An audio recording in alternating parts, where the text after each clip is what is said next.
नमस्कार दोस्तों, स्वागत है आपका कोटा एजुकेशन पॉइंट की लाइव क्लासेस में। हम 12 जिला के बारे में कुछ चर्चा कर रहे थे, जिसमें हमने इसके अगले वाली क्लास में देख लिया था कि 12 जिला का जो भौगोलिक स्थिति है, वर्तमान स्थिति, उसके बारे में जो परियोजना वगैरह, विद्युत परियोजना और जल परियोजना दोनों के बारे में अपन ने अध्ययन कर लिया था। आज हम देखेंगे यहाँ के जिलों, ये मेलों के बारे में, और मेलों के बाद में यहाँ के प्रमुख कुछ मंदिर है, जैसे सीताबाड़ी का मंदिर है। और यहाँ पे कुछ प्रमुख मेले भी लगते हैं जो विख्यात है नाम से, जैसे गधों का मेला है। तो गधों का मेला 2 जगह लगता है, वैसे तो राजस्थान के जयपुर में भी पड़ता है, तो यहाँ भी लगता है। देखो ध्यान से, इसको समझते हैं अपन। तो सबसे पहले बात करेंगे अपन मेलों के बारे में। तो मेलों में अपन देखते हैं तो यहाँ पर सबसे प्रमुख मेला आता है धनुष मेला। धनुष मेला यहाँ पर क्यों लगता है? क्योंकि यहाँ पर एक स्थान है सीताबाड़ी। सीताबाड़ी में माता सीता का मंदिर है, वहाँ पर लक्ष्मण मंदिर है, राम मंदिर है, लवकुश मंदिर है, और वहाँ पर एक केलवाड़ा तीर्थ स्थल भी स्थित है। यानी कि राम का जो संबंध होता है सीधा सीधा किससे था? वो धनुष से ज्यादा। यानी कि धनुष लीला यहाँ पर सबसे ज्यादा, धनुष लीला किसके द्वारा, कौन इसका पात्र काम करता है? उसमें श्री राम का जो धनुष था, उस धनुष के बारे में यहाँ पर धनुष लीला की जाती है। जिसे राम लीला यानी राम की कलाओं का वर्णन किया जाता है, उसके जो लाइफ है, उनका जीवन है, उनके आदर्श है, उनको उसमें बताया जाता है। तो धनुष लीला यहाँ की प्रसिद्ध कहाँ होती है? अटरू में होती है। अटरू का पड़ता है 12। अगला मेला आता है आपके, सबसे प्रसिद्ध मेला है और जाना माना मेला और स्थान भी घूमने का है, सीताबाड़ी मेला। सीताबाड़ी पड़ती है आपके 12 में।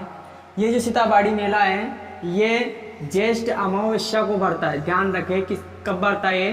ज्येष्ठ अमावस्या को। और याद रखने योग्य एक और मेला यहाँ पर कपिल धारा का मेला। ये मेला क्यों प्रसिद्ध है? ये मेला इसलिए प्रसिद्ध है कि ऐसा माना जाता है कि यहाँ जो 12 जिला है, 12 जिला में सबसे ज्यादा जनसंख्या सहरिया जनजाति की है, और यहाँ पर सबसे ज्यादा उपस्थिति होती है सहरिया जनजाति, इसलिए इसको सहरिया जनजाति का कुंभ भी कहा जाता है।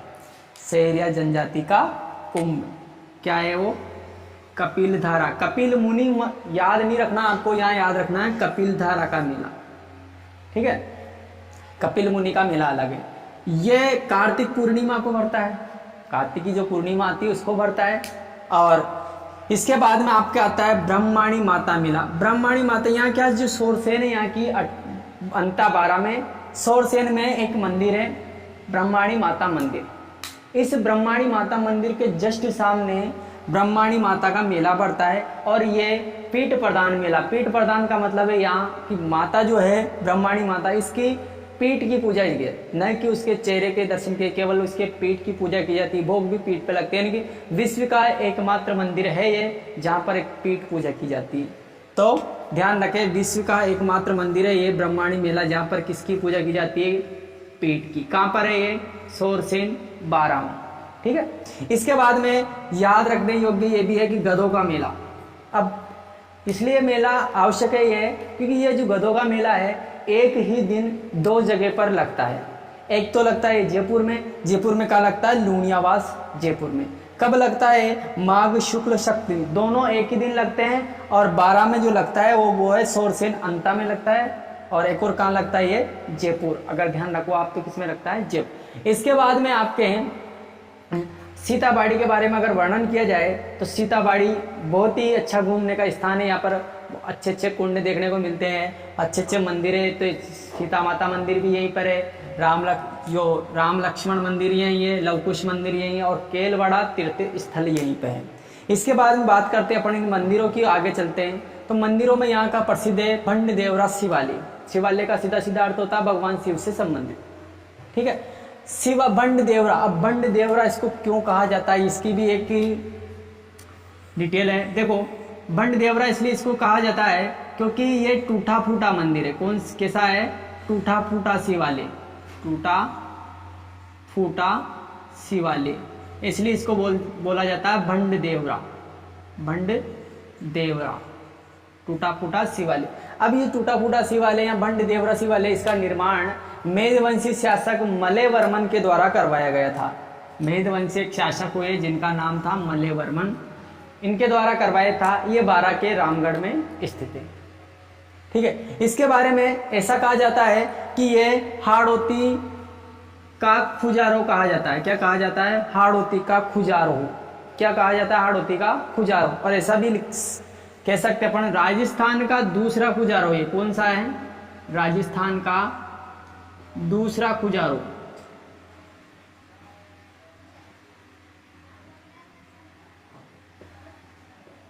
दूसरा खुजारो। यहाँ पर सबसे बड़ी जो मस्जिद अपने राजस्थान की सबसे बड़ी मस्जिद वो कहाँ स्थित है? बारा में। बारा के भी शाहबाद में स्थित है। कहाँ पर स्थित है? बारा के शाहबाद में। और ये राजस्थान की सबसे बड़ी मस्जिद है। इसका निर्माण किसने करवाया था? औरंगजेब ने। एक बार हम बारा के बारे में, इसके पूर्व में जो अपन ने अध्ययन किया तो उसके बारे में मैं चर्चा करना चाहता हूँ कि अगली वाली, अगर किसी विद्यार्थी ने अगली वाली क्लास नहीं देखी तो पहले आप उसको देखो, उसके बाद में इसको देखो। देखो, चर्चा करने से पहले आप सभी को देवश्रोणी 11 की बहुत बहुत शुभकामनाएं। यहाँ पर बारा जिला के बारे में देखें तो बारा जिला क्या है? बारा जिले की सबसे पहले बात करते हैं अपन कि बारा जिला अपने राजस्थान में किस दिशा में स्थित है। तो ये दक्षिण पूर्व में स्थित है बारा जिला।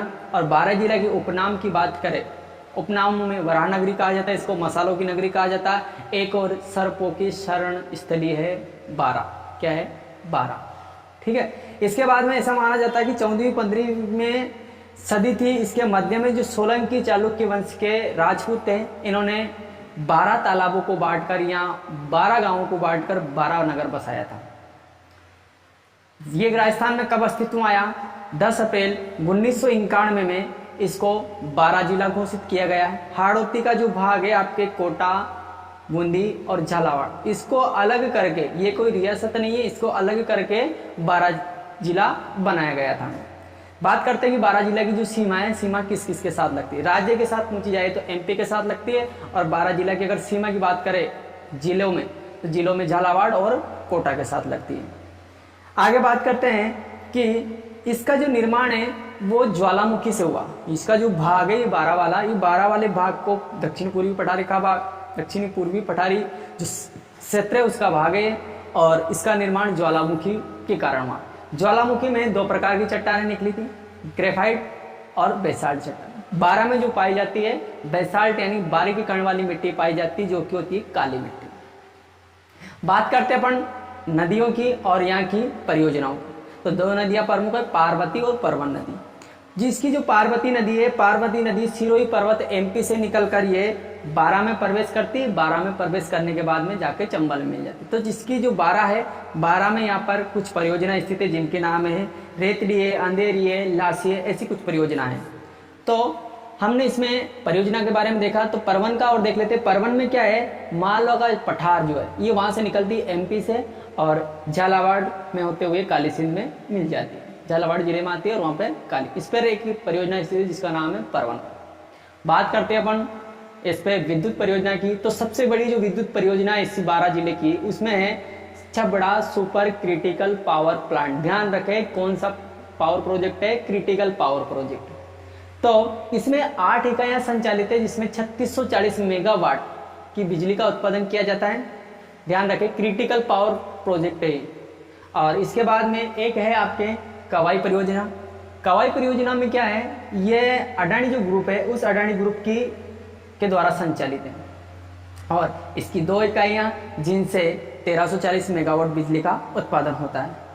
यहाँ पे शाहबाद एक नगर है जो आगे देखा जाए गाँव में देखा जाए तो शाहबाद यहाँ का बड़ा प्रसिद्ध है। शाहबाद में जामा मस्जिद है और शाहबाद में एक चीज़ के लिए और इसको जाना जाता है पान की खेती के लिए।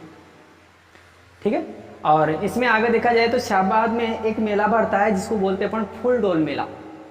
क्या होता है? फुल। अपन ने आगे सारा एक डिटेल आप इसके बाद देख लिया इसमें। और वीर तेजा जो सांपों की शरण स्थली क्यों कहा जाता है? क्योंकि यहाँ पे जो जालोदा गांव है, जालोदा गांव में वीर तेजा का मंदिर है यहाँ पर, इसलिए प्रसिद्ध है। ऐसा कहा जाता है कि वीर तेजा के साथ में सांप वगैरह रहते थे तो उनके साथी वगैरह को वो डसा था उनको, इसलिए यहाँ पर सांपों की शरण स्थली भी बारा को कहा जाता है। तो इतना ही था बारा के बारे में जो अपन ने देख लिया था। थैंक यू, धन्यवाद। चैनल को सब्सक्राइब करते रहिए, लाइक करते रहिए और इसी प्रकार आपका साथ बना रहे। हम जरूर आपको आगे लेकर जाएंगे। थैंक यू, धन्यवाद। मिलते हैं अगली क्लास में।